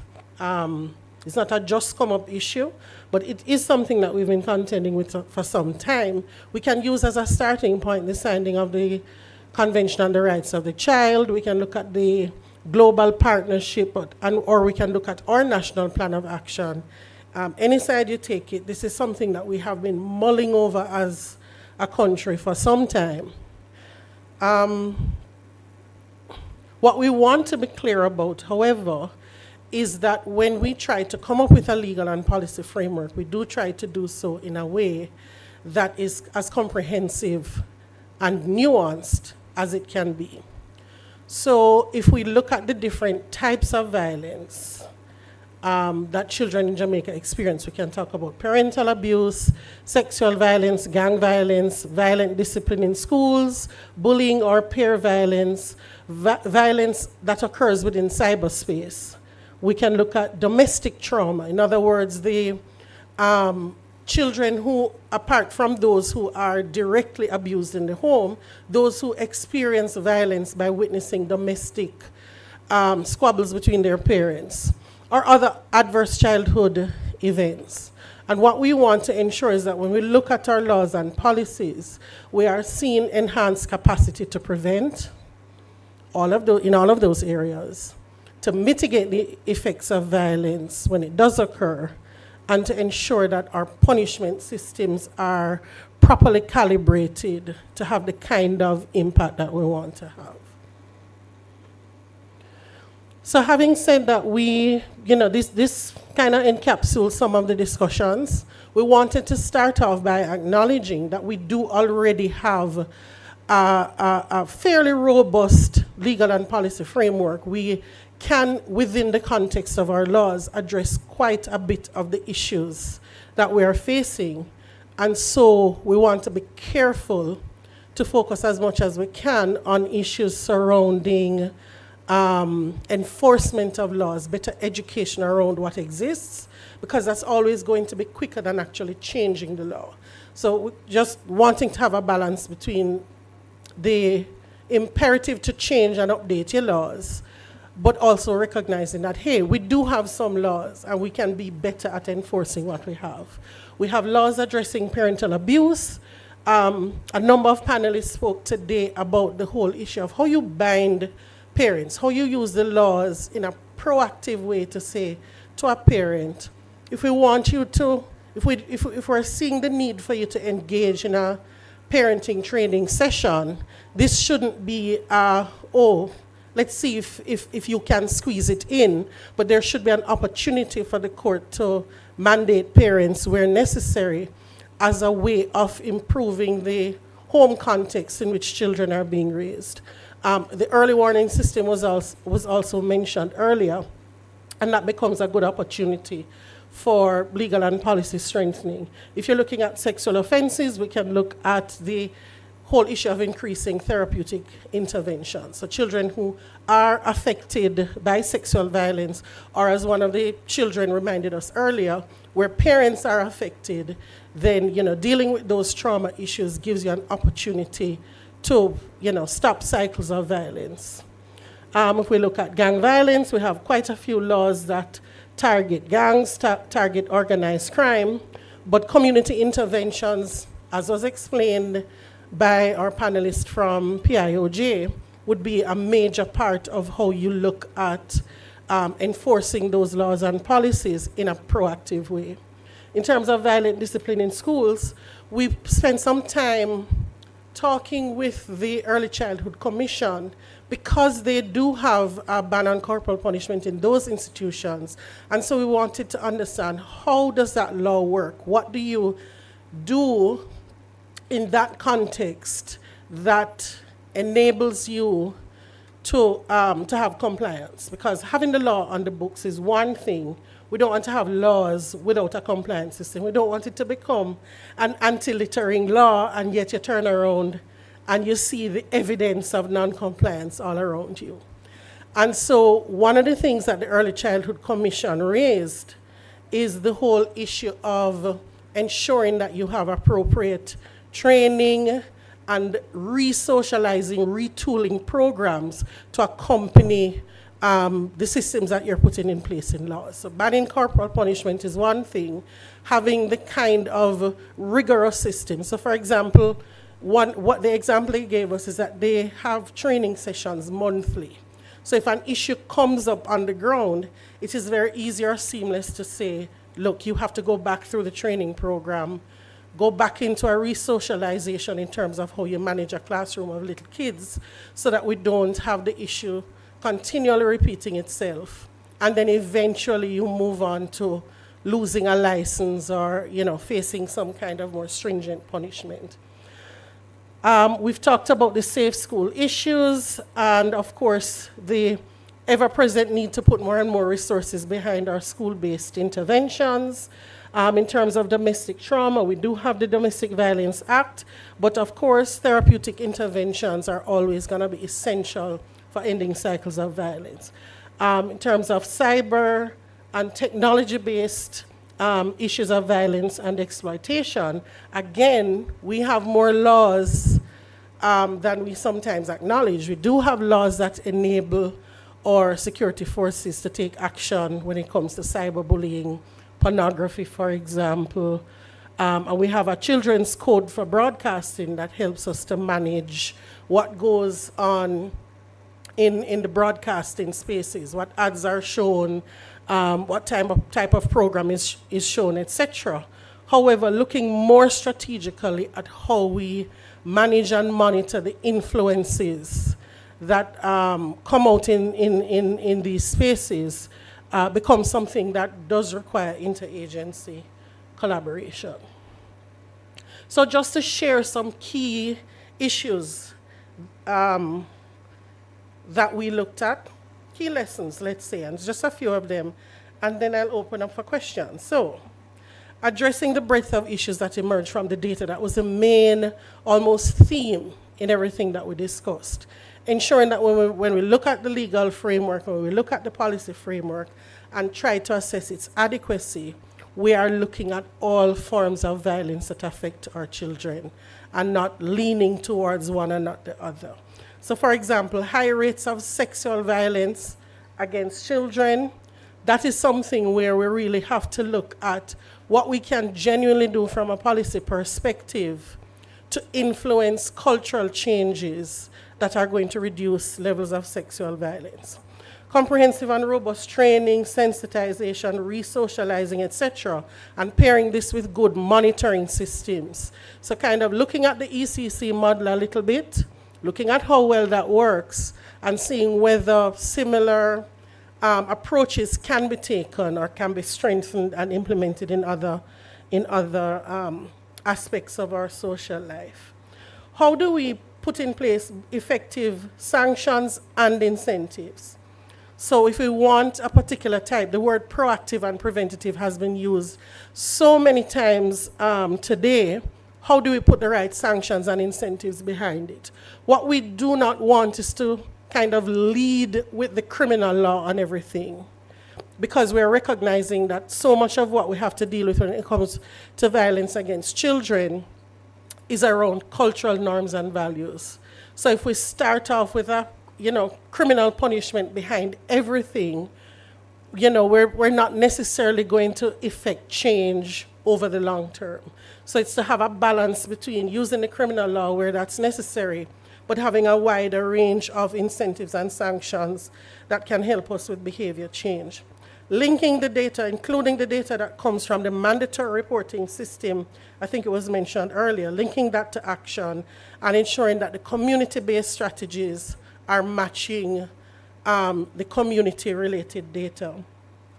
Focusing on prevention, early intervention, and collaboration, therefore becomes very necessary, and therefore having referral pathways, referral protocols, and those kinds of documents to help all of the government entities and the civil society entities involved as well. You'll be very pleased to hear, based on the presentations that we had today, that the legal and policy persons also spoke a lot around restorative and therapeutic options being more and more available for the different areas of violence that we're looking at. So I believe it was Jamie and Siobhan's who mentioned the whole issue of moving from just restorative justice to restorative practices. And those are some of the considerations that we're looking at. How do we get the kind of programs in place that can really empower and improve family and community activities when it comes to positive discipline? Strengthening integration between health and justice sectors came up as an important consideration, especially when it comes to the area of mental health. How do we future-proof our policies? By looking more comprehensively at the role of technology. So in any context, whether we're looking at gaps or solutions, looking at the role that technology plays and the extent to which so much of life is being influenced by what happens virtually. And strengthening, this one, very important, engaging children as change champions. So making sure in whatever we do, we're not thinking of laws and policies as top-down adult-only responses, but looking at the role that children can legitimately play if we equip them, give them the right information, the right tools, the outlets, and accessible interventions. And we spoke a lot about using our hotlines and helplines to assist in these processes. Making sure that the monitoring and evaluation we do is not just number counting or box ticking, but goes into how we use the information that comes out of monitoring to actually strengthen programs so that we're always kind of going through that loop. And when we do come out with a list of legislative and policy changes, we can match it back to, well, we conducted a monitoring exercise, we evaluated this, and we're seeing these specific gaps. So that's really in a nutshell what came out of that discussion, and we're looking forward to the results of today's discussion to deepen our own understanding of the role that laws and policies will play to support the other recommendations being made. So, true to my promise, I can't end by breaking out in song the way P.S. Truth did. I would embarrass myself. But true to my promise, while I open for questions, I'll ask the gentleman who had the mic before to raise his question, which is related to the panel before this one. I just invite, if anybody else has any other questions related to the law and policy recommendations, please feel free to take the microphone in the meantime. Good morning, everyone. Good morning. Good afternoon. So my question is, my name is Orlando. I'm from E4Life. I am the Research and Policy Officer. So my question really starts with a commendation to the ministry. This is a true testament of the ministry's collaboration with its different stakeholders. And so we are grateful for that and its inclusion in policy development.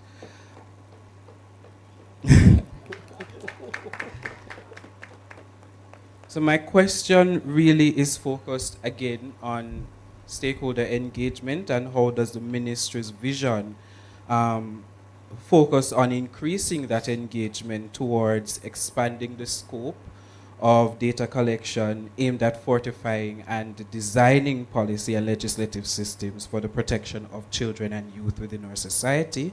So that's one. And is the ministry in collaboration with the Ministry of Education and Youth, in collaboration with the Ministry of National Security, designing systems that can be more proactive in combating child abuse and reducing the prevalence of violence against children? Thank you. Thank you. Yes, so what we'll do is we'll table that question, and then after the data presentation, post-lunch, we'll see if we can, were you about to give a response, or this is you're taking a microphone unrelated? No, I'm to asking a question. Oh, okay, no problem. So, yes, so back to the original statement. We'll table the question until after the data presentation and then try and give a response then. Sorry, you can go ahead. Hi, please. thank you. I sit on that committee, the intersectoral committee, and the last meeting we had, I do recall it being almost fair when the issue of corporal punishment came up. I'm not sure I got your definitive statement regarding corporal punishment. I wanted to hear a little more. I think there might have been a suggestion that the legal infrastructure is already there in terms of harm against children. But where I was going in my presentation, and from someone who is in practice, we even get referrals from the courts for persons to be a part of parenting education sessions for behavior change, and parents don't come. So we need something else that mandates and has been suggested too, even in a proactive way, that parenting education should be a thing once you're of age and you're considering parenthood, that it becomes normal for us to think about parenting education in that way. So that's where I was going, because in practice now, even when they're referred through the family court, they're not showing up, they're not coming, and we can't rope and drag them. Mhm. I have no legal framework. I'm proactive and supportive. It's parenting support. We're not regulatory. But we do need something that's more definitive, something that speaks specifically to that, and to mandate where especially that kind of draconian way of child rearing is concerned, because Minister Terrelong said it best. It is not discipline. Mhm. It is not discipline, and it ought not to be confused as such. Okay, thanks. I'll start with the latter issue first. So courts, as with other institutions, do refer. However, a court order would be different from a referral and would carry more definitive penalties or more definitive consequences for non-compliance. So if we think of, for example, how child diversion orders function or how drug court orders function, you are required to complete a program by the court, and failure to complete the program means that other sanctions would then now be available. And so these are tools that we saw when we're looking at the revision of the Child Care and Protection Act. We see these tools being used in other countries as a way of having a more direct relationship between the courts, the family courts, the children's courts, and parents. Because, that was coming up even from then as a major gap. The courts address issues related to children, but when it comes on to parents, there are limited options available to the court in terms of being able to mandate action or bind action when it comes to parents. On the issue of the ban on corporal punishment, we did not start the discussion in the same place as the other discussion that you're referring to. One of the first presenters was a children's advocate. And so it kind of set the tone for, this is a commitment that Jamaica has already made. So we started our question from, as we are going to do this, what is the best way of doing it? So that's why we didn't go through all of the layers. And so in looking at the best way of doing it, that's where our recommendations came in.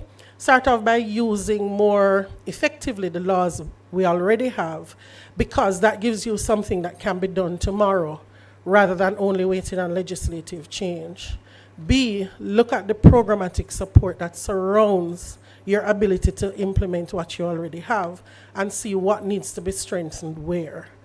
And so that's where the whole issue of being able to link, to make a more direct link between, let's say, the cruelty against children, the neglect laws that we already have, being able to make a direct link between that and the interventions that you can mandate parents to be a part of.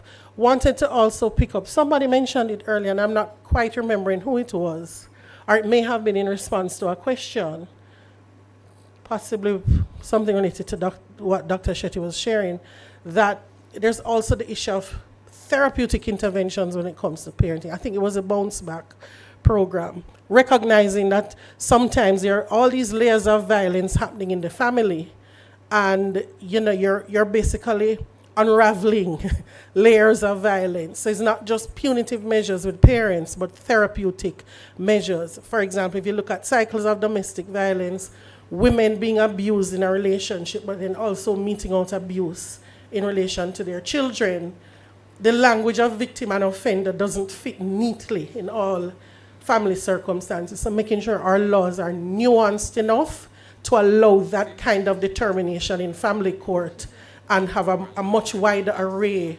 of orders than we currently have to support those positions. Okay, I'll go with the children first and then Ms. Chambers. Right. Yes, all the questions first, and then we'll see what we can squeeze in while lunch is served.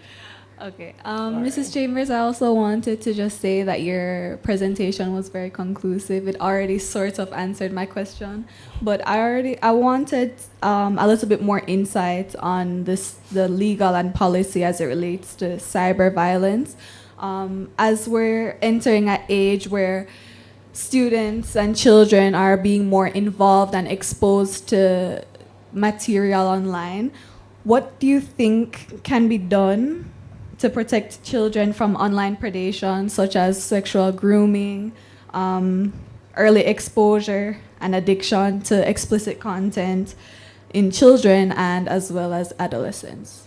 All right, I'll take all the questions first and then, yeah, thanks. Hi, good afternoon. Good afternoon. Beautiful presentation. My question stems towards legislative. When we think about laws, we think in the sense that, oh, it's supposed to be punishment, or it's supposed to be this. I view it as a sense of reformation. Persons who make laws somewhat are unchecked when we think about it. What have we done as a country to check who make the laws and keep it in a way of being more reformation than, oh, punishment? Yes, it's supposed to make persons deform from, oh, going into that activity, but we need to be able to have a sense of rehabilitation and getting bad people on track. Excellent, thanks. Ms. Chambers? Good afternoon, everyone. I know we're almost in lunch segment. Nicole Chambers, Senior Counsel for the Child Protection and Family Services Agency. A lot of the legislations we're looking at in relation to cyber crimes. We with the ministry had looked at the Cyber Crimes Act before, and as you indicated, in terms of, sorry Tanya, in terms of the situation has not been, have a system that you're not looking to penalize. But for the fact that in terms of adults, where the Cyber Crimes Act are concerned aimed at children, we're of the view that stricter penalties in relation to adults, because the thought notion is they ought to know better.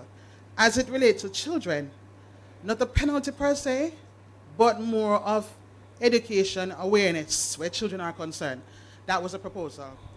In terms of the Child Care and Protection Act and the current review that is being ongoing, one of the issues in relating to parents, we are aware that the judiciary have serious challenges in implementing penalties or even asking parents to do a parenting session because it's not in the legislation. Mm-hmm. And that is something that is being proposed, not as a penalty to a parent, but that the law allows for the court to issue parents to attend parenting session, etc., with a view of how to care and treat the children.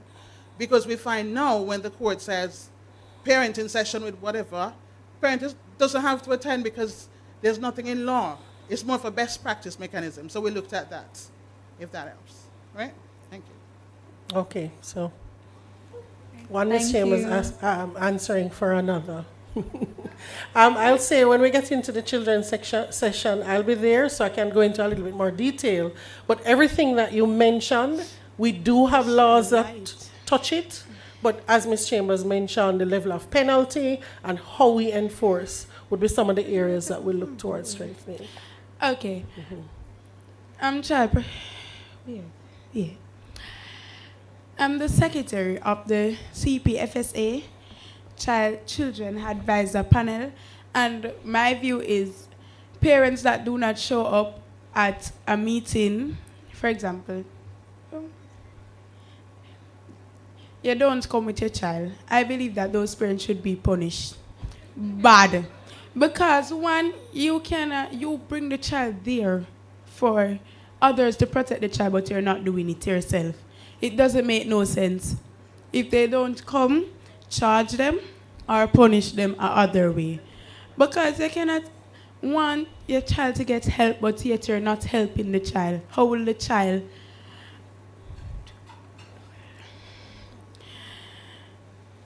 help themselves? Yes. If you as the mother or the father now they're there for them I say it make no sense. But they write this so all the counselor them I the pick them are just there sit down and look. So I think we can agree that there's general agreement that we need to strengthen how the law deals with parents who are non-compliant, based on all the comments that we're getting. Okay, I think that is it. Do I hand back over to you? Okay, great. Thanks, everyone. We already know which one of the breakout groups is really going to be coming back to us with fire, right? I am so excited. Young people, don't feel the pressure, but it's the questions you're asking already. We have earned our lunch. I'm so sorry, it's going to be a little bit of a working lunch, so immediately you're going to see food coming out. But we have one more video presentation, which is so fitting against what we just discussed, actually kicking off with the question from Mrs. Carr. We're going to have the video on disciplining. Positive disciplining. So look out for that while we're doing lunch. The other thing I'm going to ask you to look out for on the table is that you're going to see a new sheet appear, which gives names of organizations against our breakout groups. So when we come back from lunch, you see we've done 3 deep dives. What's the last deep dive we had to do? And the gentleman from E4 Life, I think, actually spoke to this issue, data. So we're going to hear from Dr. Ward on this issue of really commanding the data and making it useful for ending violence against children. And as soon as she's done with that presentation, we're going into our breakouts. So when you see the sheet of paper coming to your table that tells you which breakout group you're in, take a look at it for me, because we're going to have some nice fancy footwork where we're going to set up those breakout groups, get into them, and then with everything that we have learned and we've been sharing around under each one of these issue areas, health and education, crime, justice and security, etc., what are the things we would prioritize? And we know it's not simple work we're giving you to do, because it's not as simple as just naming one intervention or the other. It might be an issue area that there are multiple interventions working on, but you want to prioritize it and you want to scale it in a certain way. So I'm setting you up. So really take your lunch break to let the mind ventilate a bit, because when you come back, you're listening again, and then you're going off to work in your breakout groups again. We want to welcome Honorable Minister of State, that's Marcia Smith, who has joined us. Thank you so much for being with us. Yes. And we want to again acknowledge that we have leadership who has stayed with us. It's all leaders in the room. You're all representing constituencies, programs, units, agencies. But PS, we're really happy that you've been with us, really absorbing and taking things in the entire time. So enjoy lunch, folks. Gonna try and get us going again at 2:05, which I know is ambitious. I think the designers of the program have realized that, whoa, what were you doing in one day today? You could have really done over 3 days, or you could have done over 2 days. But let's feed ourselves up, and then we'll be back to kick things off at 2:05. Thank you.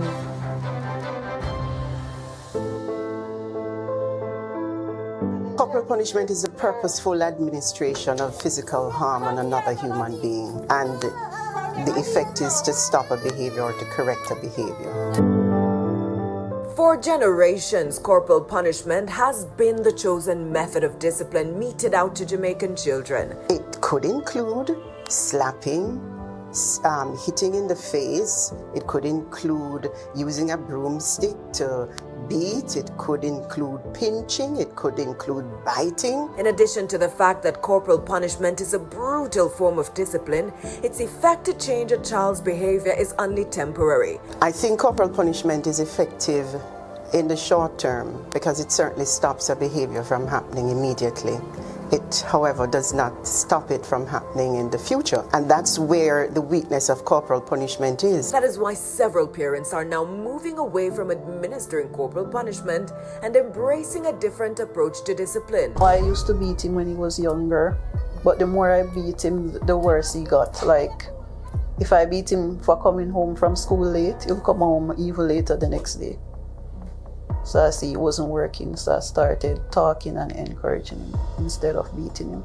Things are working much better. He's less angry, and he listens and he does what he's supposed to do more with this approach, with talking and not beating. I used to beat my kids, right? But I stopped because I realized that beating them is not the way to go. I realized that I'm not getting anything out of them when I beat them. But when I punish them, I realize that I get what I want out of them by punishing them. Positive disciplining is an approach taken where the individual who is learning how to self-regulate is treated in a manner that is respectful, where communication is open and the environment is trusting. Positive discipline is a way of teaching and guiding children by letting them know what behavior is acceptable in a way that is firm yet kind. It is based on the idea that there are no bad children, just good and bad behaviors.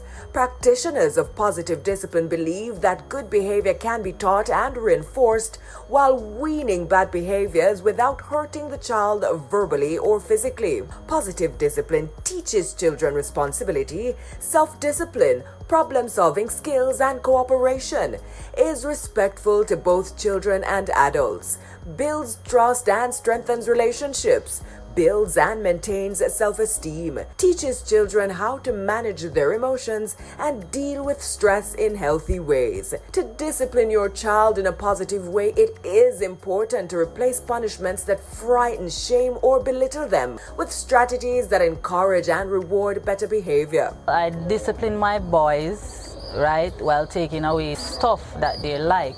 I said to the 10-year-old, do not do that, and he constantly continued to do it while he's watching his tablet. I'll take it away from him, and I will say to him that whenever you learn to hear what mommy is saying and whenever you learn to listen, you will get back your tablet.